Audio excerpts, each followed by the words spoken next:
বাহলুল মজনুনের কথা বলছিলাম। বড় নেককার পরহেজগার ছিলেন, কোনো সময় নামাজ কি করতেন না, ছাড়তেন না। কিন্তু ড্রেস ট্রেস দেখলে দুনিয়ার কোনো খবর আছে বলে বোঝা যেত না। এক এক সময় আনমনে এক এক কাজ করতেন। প্রায় সময় কবরস্থানে গিয়ে বসে থাকতেন। কোথায় গিয়ে বসে থাকতেন? হ্যাঁ, কবরস্থানের ভিতরে গিয়ে পুরনো কবর টবরের ভিতরে যদি গর্ত টত্ত থাকতো, অনেক সময় ধসে যায় না কবর, এই গর্তের ভিতরে পা ঝুলে চুপচাপ আনমনে বসে থাকতেন। কেউ জিজ্ঞেস করছে, আপনি এখানে কি করেন?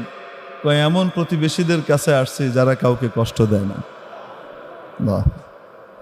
এমন প্রতিবেশীদের কাছে আসছি যারা কখনো কাউকে কি দেয় না, কষ্ট দেয় না। তাদের সাথে থাকতে আমি আনন্দ বোধ করি। কি মনে হয় আপনার, এটা সাধারণ পাগল? হ্যাঁ, এটা পাগল না বিশাল বুদ্ধিমান? বিশাল বুদ্ধিমান মানুষ, বোঝা যায় না। তো খলিফা হারুনুর রশিদ আবার এই বাহলুল মজনুনকে চিনত যে বড় আল্লাহওয়ালা মানুষ, বড় আল্লাহওয়ালা মানুষ। তো একদিন দেখে নদীর পাড়ে বসে বসে পা ঢুকিয়ে কি করতেছে, এই বালু খুঁটে না, বালু খুঁটতেছে, বেরম করে বালু খুঁটে। তো খলিফার সাথে খলিফার বিবিও আছেন, হাঁটতেছেন নদীর পাড়ে সকালবেলা, যে দেখে বাহলুল এই করে। তো জিজ্ঞেস করছে খলিফা, বাহলুল কি করো? কয়, জান্নাত বিক্রি করি। প্রথম কয়, জান্নাতের বালাখানা বানাই। কি বানাই? জান্নাতের বালাখানা বানাইতেছে। কয়, বালাখানা কার? যে কিনবে তার।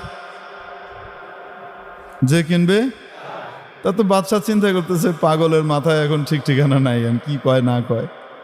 হ্যাঁ, এনে বইবে বালাখানা বানায় জান্নাতের। তো বেগম জিজ্ঞেস করছে, বাদশার বেগম সাহেবা জিজ্ঞেস করছে, তো আমি যদি কিনি? আপনিও পাইবেন। দাম কত? 1 আনা। কত? হয় 1 আনা। তো বাদশার বিবির সাথে সাথে কি করছে, 1 আনা দিয়ে দিচ্ছে। দিয়ে কইছে, তো আমাকে একটা দেন। হ্যাঁ, আপনি একটা পেয়ে গেছেন, যান। আল্লাহওয়ালাদের অদ্ভুত অদ্ভুত ব্যাপার হয় এগুলো। আল্লাহ তাআলা তাদেরকে স্পেশাল কিছু নিয়ামত দেন মাঝে মাঝে। তো এখন চলে গেছে বাদশা, হাসতে হাসতে চলে গেছে। আর বিবিরে কয়, তুমি এক পাগল, এক পাগলের টাকায় 1টা আনা নষ্ট করলা, একটা ফকিরে দিলেও তো লাভ হইতো, খামাখা দিলা। তো বিবি আর কিছু বলে নাই।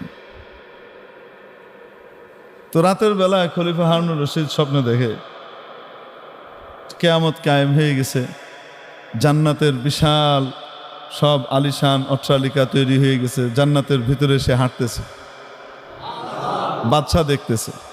হাঁটতে হাঁটতে দেখে দূরে খুব সুন্দর একটা বালাখানা, বিশাল মহল, প্রাসাদ, হীরা মণি মুক্তা খচিত বিশাল এক প্রাসাদ।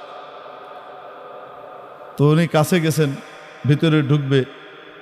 তো ঢোকার সময় দেখে উপরে মালিকের নাম লেখা, জুবাইদা, তার বিবির নাম লেখা। এখন উনি ঢুকতে গেছে, আটকায় দিছে প্রহরী, গেটম্যান থাকে না, কই যান? কয়, এটা আমার বিবির প্রাসাদ। হ্যাঁ, আপনার বিবির প্রাসাদ, বিবির দুনিয়া, এগুলো এনে চলবে না, যান। আপনার না, এটা যার প্রাসাদ সে ঢুকবে, আপনি পারবেন না। মনটা খুব খারাপ, ঘুমটা গেছে ভেঙে। সকালবেলায় বেগম সাহেবের জিগাইতেছে, ওই দিনের কথা বাদশা ভুলে গেছে, ওনার মনে নাই। তুমি কি এমন আমল করছো যে আমলের কারণে জান্নাতে তোমার জন্য একটা বালাখানা দেখলাম স্বপ্নে? খলিফা হারুনুর রশিদ কিন্তু বড় আলেম ছিলেন। খলিফা হারুনুর রশিদ শুধু বাদশা ছিলেন না, কি ছিলেন? বড় আলেমও ছিলেন। প্রতিদিন নিজের সমস্ত রাজকার্য পরিচালনা করা সত্ত্বেও প্রতিদিন 100 রাকাত নফল আদায় করতেন, তার আগে ঘুমাইতেন না। দিনদার বাদশা। এখন উনি বিবিকে জিজ্ঞেস করে যে, তুমি কি আমল করো বলো তো দেখি, জান্নাতে তোমার বিশাল এক বালাখানা প্রাসাদ দেখলাম। তো বিবিরও মনে হয় না কি এমন স্পেশাল আমল করি। ওই যে ওইটা কিনছিল যে, ওইটা তো এমনি, ওই তো মনে নাই, ওইটা মাথায় নাই। অনেক চিন্তা ভাবনা করতেছি, কি আমল করছি, কি আমল করছি যে জান্নাতে বালাখানা হলো। হঠাৎ মনে হলো, আচ্ছা ওইটা না তো যে আমি যে বাহলুল রে 1 টাকা দিলাম, 1 আনা দিয়ে যে জান্নাতের বালাখানা বেচলো। হ্যাঁ, এত মজা করতেছিল, আমিও মজা করেই কিনছি, কিন্তু সেটা কিনা আবার বাচ্চাকে ওইটাই। এই পাগল তো নর্মাল পাগল না, এ তো শরীয়তের পাগল। এ শরীয়ত মুক্ত মারফত পাগল না, এ হাকিকি শরীয়তি মারফতি ডবল পাগল। বুঝাইছি নি? যেই আল্লাহওয়ালা মারফতি মানুষের শরীয়তের কোনো বিধান লঙ্ঘন হয় না, নবীজির কোনো সুন্নত নষ্ট হয় না, এ হলো আসল। বুঝাইতে পারছি? হ্যাঁ, মারেফত বাদ দিতে বলা হয় নাই, কিন্তু শরীয়ত ধ্বংস করে না। তো মেরে মোহতারাম দোস্ত বলছিলাম, ওই যে খলিফা হারুনুর রশিদ আর কে, তো বাদশাহ ঘুম থেকে ওঠার পরে এটা শোনার পরে চিন্তা করতেছে, হায় রে হায়, কালকে তো বিশাল লস খাইছি, এই পাগলের কাছ থেকে তো এটা কিনে নিতে হইতো, নেই নাই। এখন কি করছে,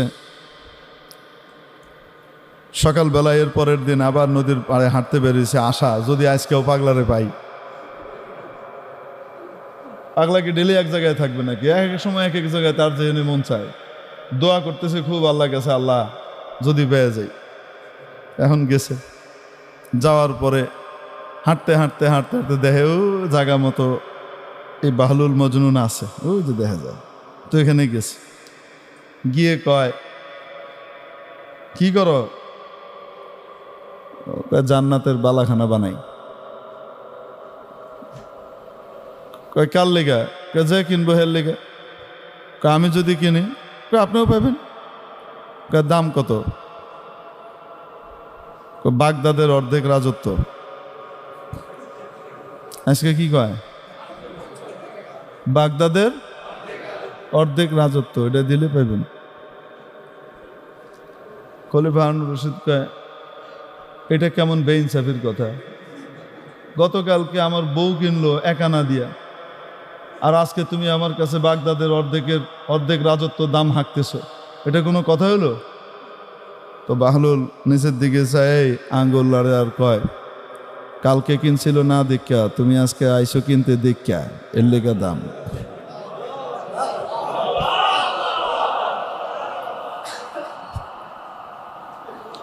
কালকে যে কিনছিল সে গায়েবের উপরে বিশ্বাস করে কিনছিল, আর আজকে তুমি যে কিনতে আইছো, আমি তো তারে কইছিলাম জান্নাতের দাম 1 আনা দিলেই তুমি পাইবা, তুমি আমার কাছে দাও, আমি আল্লাহর রাস্তায় খরচ করে দিব, তোমার পক্ষ থেকে খরচ করে দিব, এটাই তো কইছিলাম। আমি তো আর খাইতাম না, আমারে দাও, আমি আল্লাহর রাস্তায় কি দিব, এটা লাগাই দিব, এটাই তো কইছিলাম। তো সওদা তো আল্লাহর লগে হইতো, আমার লগে না। তো বাদশাকে আমি দেখছি, তুমি জানলা কই থেকে দেখছি? স্বপ্নে দেখছো না, এখন আইসো।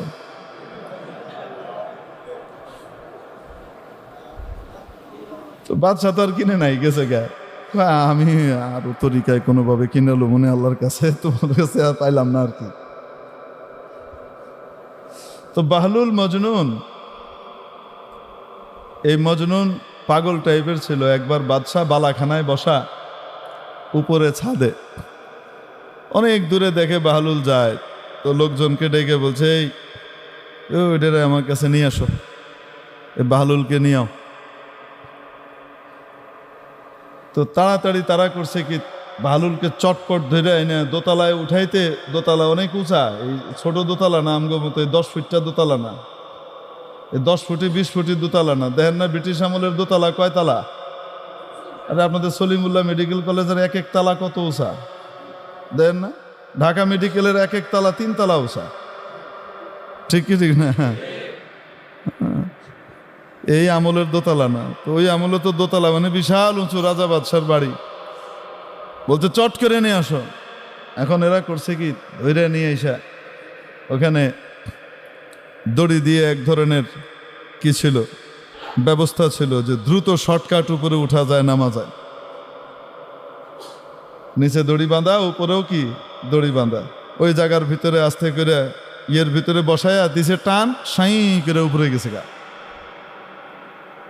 তো যাওয়ার পরে এখন খলিফা হারুনুর রশিদ জিজ্ঞেস করে, আচ্ছা বাহলুল বলো তো দেখি, আল্লাহরে কেমনে পাওয়া যায়? তুমি যে আল্লাহর এত কাছাকাছি হইছো, তুমি কেমনে হইছো কত দেহি একটু। তো বাহলুল কয়, যেমনে আপনি আনলেন ওইভাবে।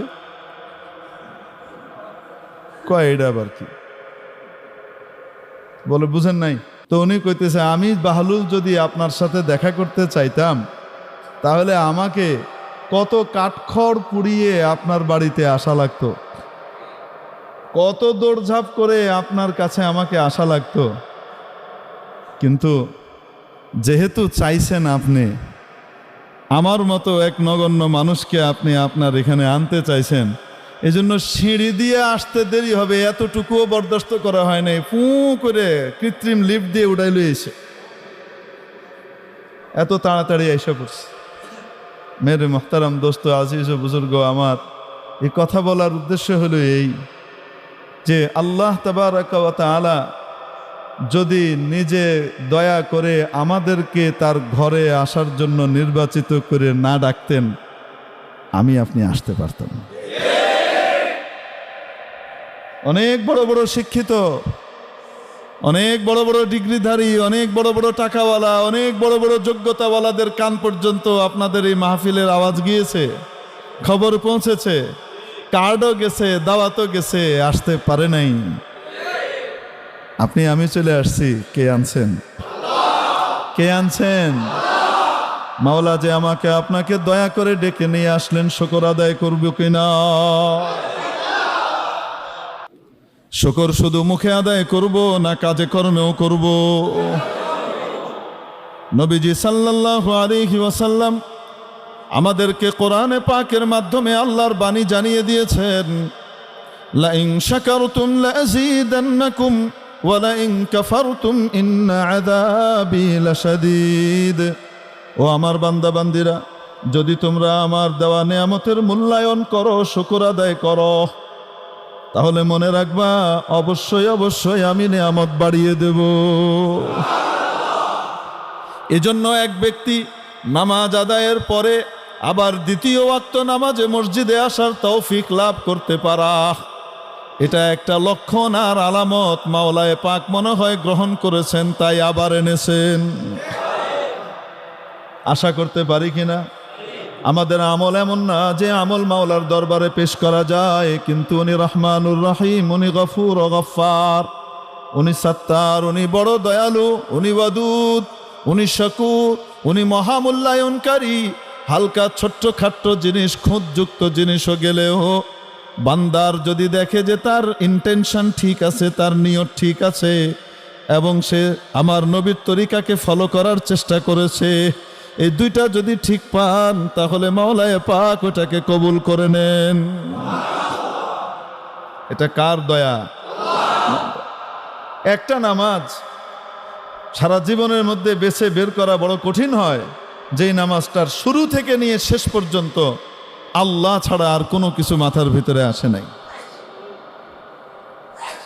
চাকরির কোনো কিছু আসে নাই, দুনিয়ার কোনো কিছু আসে নাই, ছেলে মেয়ে, আত্মীয়, পরিবার পরিজন বা অন্য কোনো ভাবনা মাথার ভিতরে আসেই নাই। পুরা নামাজটা শুরু থেকে শেষ পর্যন্ত শুধু আল্লাহ আর আল্লাহ ছিলেন, আল্লাহর স্মরণে বিভোর ছিল।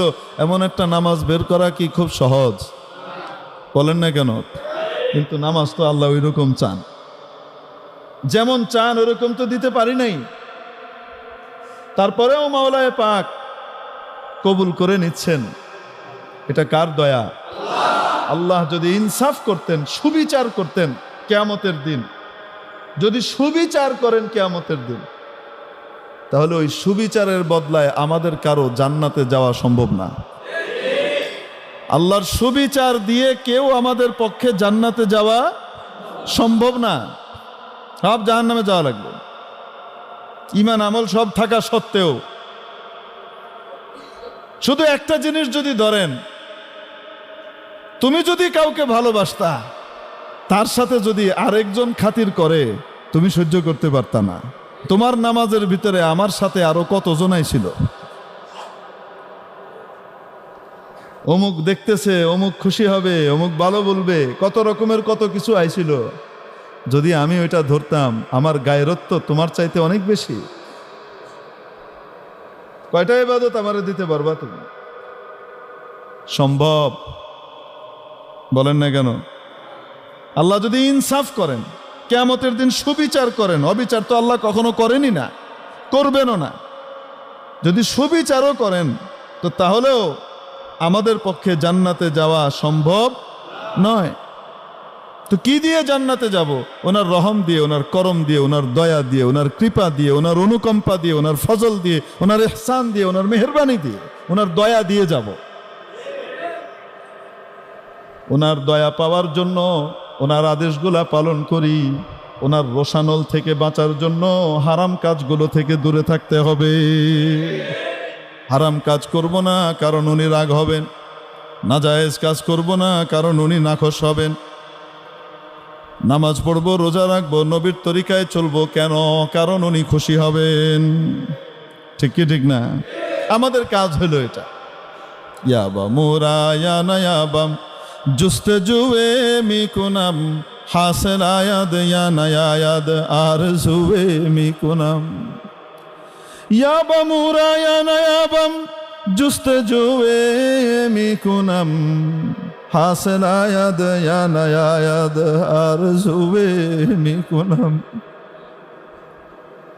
আয় মাওলা, যেরকম নেক আমল তোমার সামনে দেওয়া দরকার ছিল, একটা আমলও তো তোমার মন মতো ইচ্ছা মতো করে দিতে পারি নাই।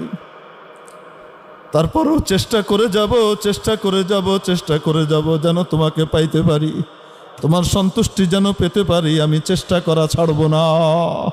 আমার কাজ চেষ্টা করা, পূর্ণতা দেওয়ার মালিককে, মহাদয়াবান মাওলা দয়া করে আমাদেরকে তার সন্তুষ্টি নসিব করবেন বলি আমিন। চেষ্টা তো করে যাও, ঠিক কি ঠিক না? না চেষ্টা ছেড়ে দিব? আরে মোহতারাম দোস্ত, এই জন্য বলছিলাম, আল্লাহ যদি কিয়ামতের দিন সুবিচার করেন তাও আমাদের জান্নাতে যাওয়া সম্ভব না। আগেকার আমলের এক বুজুর্গ, আগেকার আমলের মানুষ অনেক লম্বা হায়াত পেত। হযরত আদম আলাইহিস সালাম 1000 বছর হায়াত পেয়েছেন। নূহ আলাইহিস সালাম ওই রকমই কাছাকাছি বয়সের হায়াত পেয়েছেন। কেউ কেউ আরো বেশি লম্বা হায়াত পেয়েছেন। তো আগেকার আমলের এক বুজুর্গ 1000 বছর ইবাদত করেছেন। কত বছর? 1000 বছর ইবাদত করেছেন। বয়স হয়ে গেছে। জমানার নবী বয়ান করার সময় বলছেন, বয়সের তুলনায় নবী যিনি আছেন এখন উনি নবীন, বহু আগের কথা। উনি বয়ানের ভিতরে বলছেন, আল্লাহর রহমত ছাড়া কেউ জান্নাতে যেতে পারবে, শুধু ইবাদত দিয়ে যাওয়া সম্ভব না। এখন এই বুজুর্গ মনে মনে কয়, এটা কেমন কথা কইল? এত ইবাদত করছি, আমার বুঝে ইবাদত দিয়ে আমি যাইতে পারবো না, এটা কোনো কথা হইল? যাই হোক, রাতের বেলা ঘুমিয়েছেন, তো স্বপ্নে দেখে হাসরের ময়দান কায়েম হয়ে গেছে। কি কায়েম হয়েছে? হাসরের ময়দান কায়েম হয়েছে। এখন দেখে প্রচন্ড তাপে পিপাসায় সবাই অস্থির, উনিও অস্থির, পানির জন্য পাগল, কিন্তু পানি পাওয়া যাইতেছে না। হঠাৎ দেখে এক লোক হাতে 1 গ্লাস পানি নিয়ে কি করতেছে? যাইতেছে। কয় আমাকে একটু পানি দেন। দাম দাও। কয় দাম তো নাই, কি দিয়ে দিব? টাকা পয়সা তো নাই এখানে। কয় এখানে তো চলবে নেক আমল, তোমার কারেন্সি নেক আমল, নেক আমল দাও, কিনো। কতটুক নেক আমল লাগবে বলেন? নেক আমল কতটুক লাগবে? 1 গ্লাসের দাম তো 1000 বছরের ইবাদত, আধা গ্লাস 500 বছরের। কয় আধা গ্লাস দেন। সব দিয়ে দিলে যাবো কেমনে জান্নাতে? আধা গ্লাস দেন। আধা গ্লাস নিয়ে খাইছে, খাওয়ার পরে পিপাসা আরো বাড়ছে। পুরা পানি ঠিক মতো না গেলে পিপাসা কমে না বাড়ে? কয় আধা গ্লাস দেন, পিপাসা বেশি বেড়ে গেছে, কারো 500 বছরের ইবাদত দেওয়া লাগবে। কয় দিয়ে দিছে। আল্লাহর সামনে হাজির হয়েছে। কি আনছো? এ আল্লাহ নাই তো কিছু। কি আশা করো? আপনার রহমত আশা করি। আল্লাহ কয়, হ্যাঁ, আমার রহমত ছাড়া কেউ জান্নাতে যাবে না। দুনিয়াতে যে পানি খাইতেছি, আল্লাহ তাআলা যদি এই পানিগুলার দাম ধরতেন, পানিগুলার দাম দিতে পারবো? কোনো কিছুর দাম ধরলে দিতে পারবো? যার কাছে দুনিয়ার এক পয়সা নাই, তাকেও আল্লাহ তাআলা কোটি কোটি টাকার সম্পদ দিয়ে রাখছেন। আপনারা হসপিটালে আছেন, এই মিটফোর্ড হাসপাতাল বাংলাদেশের নামকরা সেরা হাসপাতালের ভিতরে একটা, প্রাচীন হাসপাতালের মধ্যে বড় বড় অপারেশন হয়। কিডনি প্রতিস্থাপন করতে গেলে কিডনি নষ্ট হয়ে গেছে, একটা কিডনির দাম কয় লাখ টাকা। কয় না কেন? চোখ নষ্ট হয়ে গেছে, চোখ দান করতেছে একজনকে, ঠিক আছে আমার চোখটা নিয়ে দাও। চোখটার দাম কত বলেন না কেন? আপনাকে 10 লাখ টাকা দিলে আপনি চোখ একটা দিয়ে দিবেন? যদি কয় 2 চোখ, এক চোখে তো হবে না, সেট লাগবে, পুরা সেট লাগবে, 5 কোটি টাকা দিব, দিবেন 5 কোটি টাকা দিয়ে? দিব না। তাহলে এক একটা অঙ্গের দাম কত, শরীরের এক একটা জিনিসের দাম কত হিসাব করেন। যেগুলা স্পেয়ার দিয়ে দিছে আল্লাহ তাআলা, কিডনি তো 2টা দিয়ে দিছে, একটা থাকলে না গেলেও আরেকটা হইলেও চলে, কয় না কেন? যেটার কোনো স্পেয়ার পার্টস নাই, হার্ট দিয়ে দিছেন, কোনো স্পেয়ার কিছু নাই, বিক্রি করবেন হার্টটা? 50 কোটি টাকা দিয়ে হার্টটা বেচতে দিলে বেচবেন? তাহলে কত টাকা আল্লাহ মালিক বানায় থুয়ে দিছে ফাও ফাও। হসপিটালে যাদের অক্সিজেন দরকার পড়ে, একটা পর্যায়ে অক্সিজেন কিনা লাগে, কয় না কেন? এত ইউনিট এত টাকা, এত ঘন্টায় এত টাকা, আছে না নাই? ফ্রি অক্সিজেন ব্যবহার করতেছি, কোনোদিন আল্লাহ তাআলা ট্যাক্স বসাইছে? বসাই নাই। আর কত দয়া! তারপরে বেটাগিরি দেখাই, আল্লাহ আম করে জান্নাত দিব না, মানে পাইছেটা কি? বাপরে বাপটা কি! তবে হ্যাঁ, যদি শুকর আদায় করি, মাওলা যে নিয়ামত দিয়েছেন সেই নিয়ামতের শুকর আদায় করলে রব্বুল আলামিন বলেন লা আযীদান্নাকুম, অবশ্যই অবশ্যই তোমার নিয়ামত বাড়িয়ে দিব। নিয়ামতের শুকর কাকে বলে? একটা হলো মৌখিক শুকর, আলহামদুলিল্লাহ, কৃতজ্ঞতা জানালাম মুখ দিয়ে। আরেকটা হলো কাজে কর্মে শুকর। কাজে কর্মে যদি কৃতজ্ঞতা বোধ প্রকাশ না হয়, শুধু মুখ দিয়ে প্রকাশ পেলে মাপ পাওয়া যাবে। কোনো ব্যক্তি কাউকে 10,000 টাকা দিল, টাকা দেওয়ার পরে টাকাটা নিয়ে কয় শুকরিয়া, অনেক ভালো আপনি আমাকে টাকাটা দিছেন, অনেক শুকরিয়া। তারপরে কি করলো? জুতাটা নিয়ে ওই ব্যক্তির গালের ভিতরে আস্তে করে মেরে দিছে। কয় এটা কি করলি? শুকরিয়া আদায় করছি না, আবার কি? এরকম মোহের শুকরিয়া দিয়ে কি কাম হবে? কি আমার অপমান করলি সবার সামনে, আর শুকরিয়া আদায় করছো, আমাকে ধন্যবাদ দিছ? বলেন না কেন? বলবো কি বলবো না? মুখের সাথে সাথে কাজটাও লাগে কি লাগে না? মুখেও যেমন কৃতজ্ঞতা প্রকাশ করছি, কাজে কর্মেও কৃতজ্ঞতা প্রকাশ করতে হবে। কৃতজ্ঞতা কাকে বলে?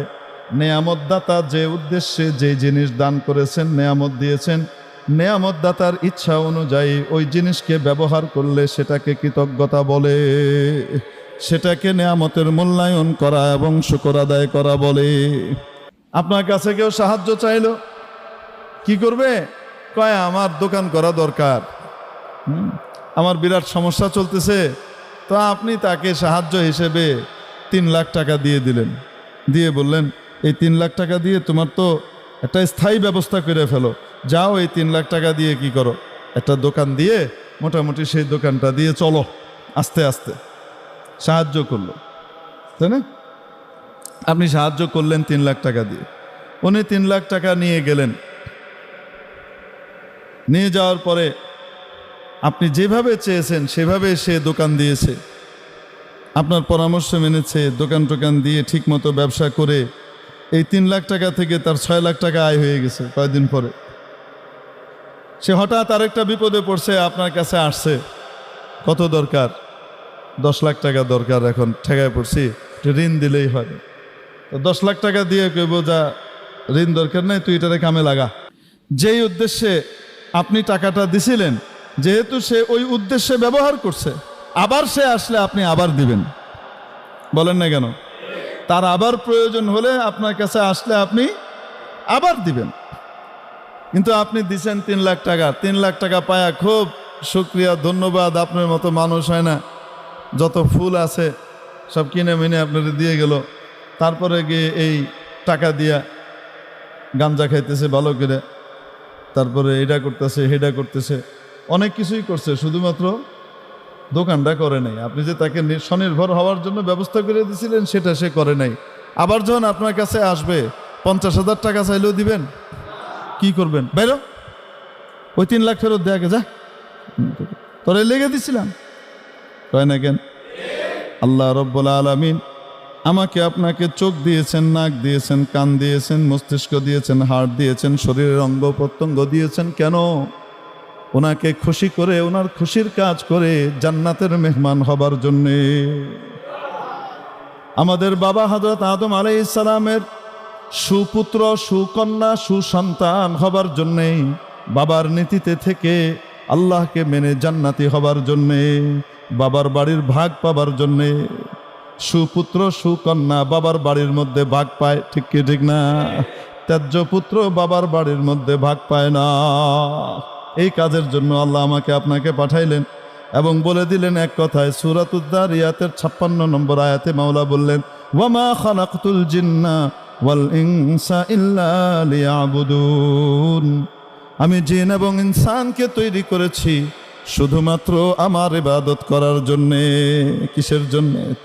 ইবাদত মানে ওনার কথা মানা। ইবাদত মানে কি? ব্যবসা বাণিজ্য, চাকরি বাকরি, ওঠা বসা, পরিবার পরিজন পরিচালনা, দুনিয়ার যে কোনো কাজ কারবার আমরা করি সেটা ওনার ইচ্ছে অনুযায়ী, উনি যেভাবে বলেছেন সেভাবে করলেই সেটা ইবাদত হয়ে যায়। ওনার আদেশ অনুযায়ী উনি আদেশ করেছেন, যদি আমাকে পেতে চাও আমার নবীর তরিকা ফলো করো। কুল ইন কুনতুম তুহিব্বুনাল্লাহ ফাত্তাবিউনি ইউহিব্বুকুমুল্লাহ। ও আমার বান্দা বান্দিরা, যদি আমি আল্লাহকে ভালোবেসে থাকো, আমাকে পেতে চাও, তাহলে ও নবী আপনি বলে দেন, আমি রসুলের পরিপূর্ণ অনুসরণ করো, ইত্তেবা করো, সুন্নতের পাবন্দি করো। তাহলে কি হবে? ইউহিব্বুকুমুল্লাহ। তোমরা যেমন আল্লাহকে ভালোবাসবে, আল্লাহও তোমাদেরকে ভালোবাসবেন। ওয়া ইয়াগফির লাকুম যুনুবাকুম। তোমাদের যত গুনাহ আছে, পাপ রাশি আছে, সব মাফ করে দিবেন। ওয়াল্লাহু গফুরুর রহিম। তিনি বড় দয়ালু, বড় ক্ষমাশীল। উনি মাফ করতে পছন্দ করেন। কি করেন? পছন্দ করেন। নবী পাক সাল্লাল্লাহু আলাইহি সাল্লামের যখন মেরাজ হলো, মেরাজের মধ্যে নবীজি সাল্লাল্লাহু আলাইহি সাল্লামকে ভ্রমণ করানো হয়েছে। আল্লাহর গোটা সৃষ্টি জগৎ ভ্রমণ করিয়েছেন, জান্নাত ঘুরিয়েছেন, জাহান্নাম দেখিয়েছেন, সব দেখিয়ে এনেছেন। আল্লাহু আকবার পরশুদিন বলেন, আল্লাহু আকবার পরশুদিন বলেন। এই সব কিছু এক রাতের ভিতরে ঘুরিয়ে এনেছেন কে? আল্লাহ তাআলা। আল্লাহু আকবার। ঘুরিয়ে এনেছেন। তিনি ঘুরে আসার পরে বলেন, জান্নাতের দরজার মধ্যে ফটকের ভিতরে আমি 3টি কথা লেখা পেয়েছি। জান্নাতের ফটকে কয়টা কথা লেখা ছিল? 3টা বাণী লেখা ছিল। তার মধ্যে একটা হলো উম্মাতুন মুযনিবাতুন ওয়া রাব্বুন গফুর। উম্মত গুনাহগার, প্রভু ক্ষমাশীল। হযরত আম্মা জান আয়েশা সিদ্দিকা রাদিয়াল্লাহু তাআলা আনহা নবীজি সাল্লাল্লাহু আলাইহি ওয়াসাল্লামকে জিজ্ঞেস করলেন, ইয়া রাসূলুল্লাহ, যদি সবে কদর পেয়ে যায়, যেই রাতটা একটা রাত 1000 মাসের ইবাদতের চেয়ে উত্তম, 83 বছর 4 মাসের ইবাদতের চেয়ে উত্তম, এক রাতের ইবাদত, ইয়া রাসূলুল্লাহ যদি পেয়ে যাই, ওই বিশাল রাতটা, ওই বিশেষ রাতটা যদি পেয়ে যাই, তাহলে আমি কি দোয়া করব? নবীজি আম্মা জান আয়েশাকে শিখিয়ে দিলেন দোয়া করবে, আল্লাহুম্মা ইন্নাকা আফুউন তুহিব্বুল আফওয়া ফাফু আন্নি। ও আমার মাওলা, তুমি তো মহা ক্ষমাশীল, ক্ষমা করতে ভালোবাসো, ক্ষমা করতে ভালোবাসো, অতএব আমাকে ক্ষমা করে দাও। আমি গুনাহ করেছি, আমি আর করব না, আমি তওবা করলাম, ভবিষ্যৎ জীবনটাকে গুনাহমুক্ত রাখবো, আর এই গুনাহ করব না, আল্লাহ আমাকে ক্ষমা করে দাও, এই কথা বলবি। মাফ করতে ভালোবাসেন কি না? বলেন না কেন? ভালোবাসেন কি বাসেন না? এখন বলেন দেখি, চোখ দিয়েছেন কে? কান দিয়েছেন কে? কেন? ওনার নাফরমানির গান বাজনা শোনার জন্যে। চোখ দিয়েছেন কেন? নাফরমানির কাজ করার জন্যে। যেগুলা দেখা নিষেধ সেগুলা দেখার জন্যে, ওগুলা তাকানোর জন্যে চোখ দিয়েছেন। আহা, মুখ দিয়েছেন কেন? উনার বিরুদ্ধে কথা বলার জন্যে। মুখ দিয়েছেন কেন? উনার বিরুদ্ধে যে সমস্ত কথাবার্তা আছে, উনার বিধানের বিপরীতে যত কথা আছে সেই কথাগুলা বলার জন্য মুখ দিয়েছেন। মুখে খুব বলি আমি ইমানদার, মুখে বলি আলহামদুলিল্লাহ, আর আল্লাহর বিধানের বিরুদ্ধে অবস্থান নেই। মনে রাখতে হবে এটা মুখে শুকরিয়া জানিয়ে জুতা মারার শামিল। ঠিক কি ঠিক না? তাহলে বলেন তো দেখি, একটা জিনিস এখন থেকে ঠিক করে নেই, আর যাই করি না কেন কোনোদিন আল্লাহর বিধানের বিরুদ্ধে কোনো কথা বলবো না। আমি আমল করতে পারি আর না পারি, আমার মধ্যে দুর্বলতা থাক আর সাবল্য থাক, যাই থাক না কেন, আমি কখনো কখনো কখনো আল্লাহর বিধিবিধানের বিরুদ্ধে অবস্থান নিব না। কোনোদিন আল্লাহর বিধিবিধান বিরুদ্ধচারণকারীর সাথেও সঙ্গ দিব না। পারবো তো ইনশাআল্লাহ? তাহলে শুকরিয়া আদায় হবে। তাহলে কি আদায় হবে? শুকরিয়ার প্রাথমিক ধাপ আদায় হইল যে আমি আল্লাহর বিধানের বিরুদ্ধে নই। আল্লাহ আমাদেরকে বুঝবার তৌফিক দান করেন। আমি নামাজ পড়ার ভিতরে যদি আমার দুর্বলতা থেকেও থাকে, কিন্তু কোনো ব্যক্তি যদি নামাজ যথাসময়ে আদায় করতে চায়, কখনোই আমি তার বিরুদ্ধে যাব না, আমি তার সাহায্য করব। ঠিক কি ঠিক না? আমি হয়তো দাড়ির বিধানটা ঠিক মতো রাখতে পারছি না, কিন্তু যে ব্যক্তি দাড়ি রাখে তাকে আমি সম্মান করব, কারণ সে আমার মাওলার বিধান পালন করছে। ঠিক কি ঠিক না? নাকি পিছনে খোসানির লিগে ঘুরে বেড়াবো? দাড়িওয়ালা করে কেমনে খোসানি যায়? হ্যাঁ, এরকম করবো নাকি? হ্যাঁ, আল্লাহ আমাদেরকে বাঁচার তৌফিক দান করেন। আল্লাহ কয় হুজুর দাড়ি রাখছে কিন্তু ঘুষ খায়। ঘুষ খাওয়াটা আলাদা অপরাধ, দাড়ি না রাখাটা আলাদা অপরাধ। ঠিক কি ঠিক না? দুইটা আলাদা আলাদা অপরাধ। হ্যাঁ, বেশি ভালো হতো যেমন দাড়ি না রাখার অপরাধটা পরিহার করে দাড়ি রেখে সওয়াবের কাজ করতেছে, ঘুষটাও যদি না খেত, ওই অপরাধটাও যদি বর্জন করতো, তাহলে আরো ভালো হতো, সোনায় সোহাগা হতো। ঠিক কি ঠিক না? শয়তান যেন এসে আমাদেরকে এই বুদ্ধি না দেয়, এটা শয়তানের কুমন্ত্রণা। আরে হুজুর বহুত দেখছি দাঁড়িয়ে আছে, মাথায় টুপি পরে, এই পরে, আর সমান তালে ঘুষ খায়, পয়সা ছাড়া কোনো কাম করে না। দেখছি এর লেগে নামাজ পড়ি না। ওরে তো নামাজ কি দোষ করলো? কয় না কেন? হ্যাঁ, নামাজ দোষ করছে? হ্যাঁ, ওই ব্যক্তি যে ঘুষ খাইতেছে এটা নামাজ পড়ার কারণে? কয় না কেন? না নামাজে ওরা আগ দিয়ে ঘুষ খায়? কয় না কেন? বরং নামাজটা যদি ঠিকমতো সুন্দরভাবে হইতো, তাহলে এই কাজটা থেকেও নামাজটাকে বাধা দিয়ে দিত।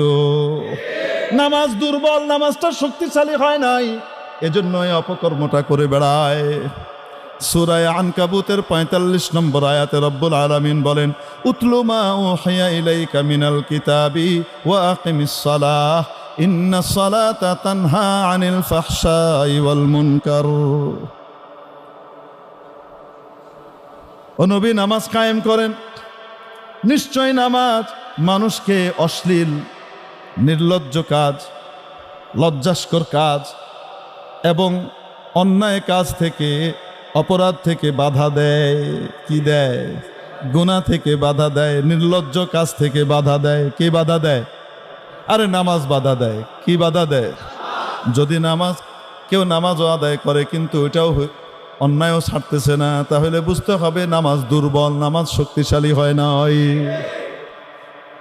যেহেতু দুর্বল নামাজ দিয়ে আর কি কাম? দুর্বল নামাজ পড়ে কি লাভ? বুঝেননি? একটা লাভ আছে, সেই লাভ হলো নামাজটা আদায় করার কারণে নামাজ না পড়লে যে উনার ডান্ডা খাইতে হইতো, ওইটার থেকে বাঁচছে। কয় না কেন? হ্যাঁ, তবে নামাজটাকে যদি সুন্দর করে ফেলতে পারতাম, তাহলে অন্যায় অপরাধ থেকেও বেঁচে যেতাম। এজন্য নামাজ সুন্দর করতে হবে কিনা? কোনো নামাজি ঘুষ খায়, কোনো নামাজি উল্টাপাল্টা করে, জমি দখল করে, জুলুম করে, তাই বলে আমি নামাজ পড়বো না? ও যে অন্যায় করে, এটা কি নামাজের কারণে করে? আরে কয় না কেন?